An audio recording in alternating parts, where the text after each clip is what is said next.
Are you in the market for a home right now? First time home buyer, but a little bit nervous because there's tons of these crazy cash offers out there that are just getting accepted? Stay tuned because today we're going to give you some of the 5 best tips for being a first time home buyer and how to beat out those cash offers. I'm Bob the Banker. This is Katie Zarumsky with Zarumsky Real Estate Group. At this point in time, do us a favor, subscribe to our channel because we do videos how often? Every week. That's right, each and every single week, and we'd love to see you on a regular basis. We're going to jump right into those 5 first-time homebuyer tips. Actually, they're pretty valuable for anybody, right? They really are. Whether you're a first-time home buyer looking for a vacation home or an investment buyer, these will help you out.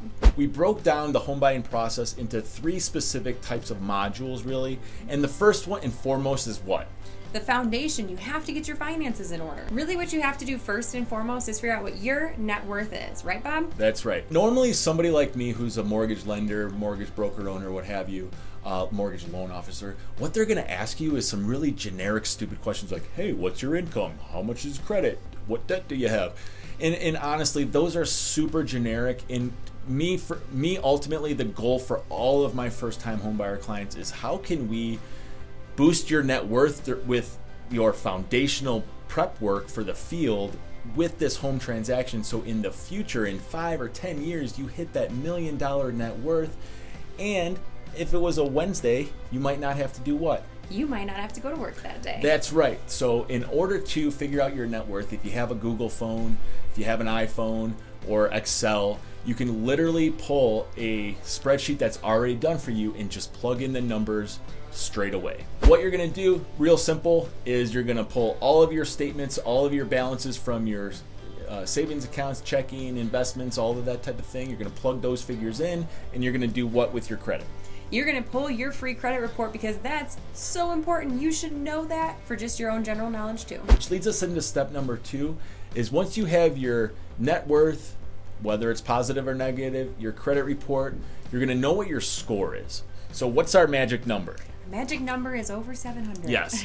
So technically you can buy a home with like 500 credit if you want, but those terms are going to be total garbage, and you're going to be spending way more in overall debt exposure or overall interest, and your interest rate's going to be way higher if you have a credit score that's less than stellar, let's call it. Now that we know what our net worth is, now that we know what our credit score is, if you do not have 700 or higher, the first things first, you want to hammer out any credit card debt that you have, because most frequently paying off a little bit of credit card debt can get you the highest bang for your buck as far as boosting your credit score.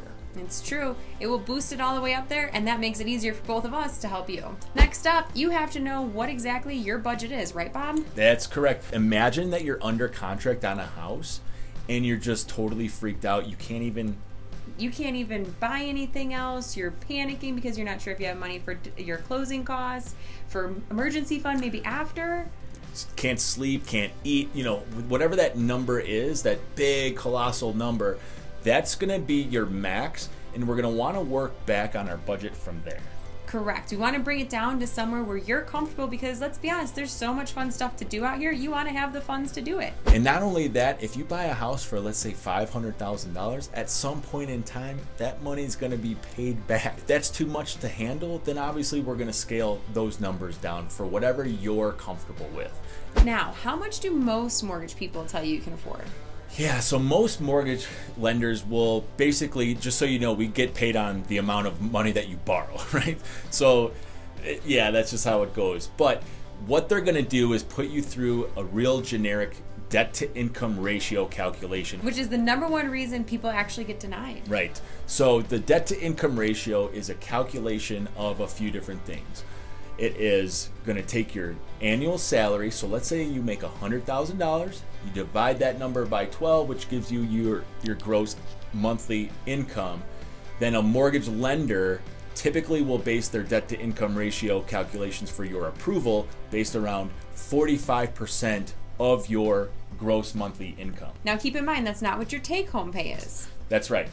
That is your earnings before any taxes, deductions that are taken out. For us, ideally what we tell clients is if you can find a housing budget and payment based around 30% of your take-home pay, that would be ideal. Now that you have a little bit of a baseline of how we like to prep all of our home buyers for the field, we're going to jump into the floodgates, what is that, Bob? Once you have the proper foundation built, the floodgates is where all of your financial preparation really turns you into a home buying rock star.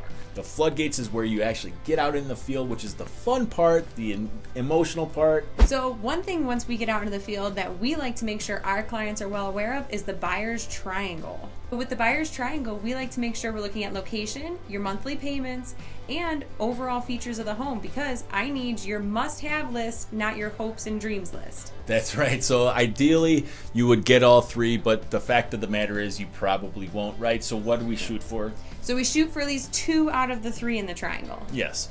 And the whole key in the point of the buyer's triangle is really to help figure out what not only are your wants and needs in the property, but why are you really buying, right? Because most people really decide to buy property for what reason? The main reasons that I see when people are out in the field with me and they tell me why they want to buy a house, it's a place to feel safe, somewhere they can call their own, and somewhere that they can raise their kids. The main key takeaway for this video with these 5 tips is honestly, the better prepped you are for the field, the better you can be in your analytics of a neighborhood, of a property. So don't feel like somebody's pushing you to the edge of just buying a home if you're not really financially ready, which is why we put together the foundation and the floodgates, which leads you to have a much better transaction. In addition to that, we do have that free homebuyer course called The Ultimate Homebuyer Experience. So in there, you're going to find everything from a mortgage calculator, pro tips, lots of different advice on where to go and what the next steps are.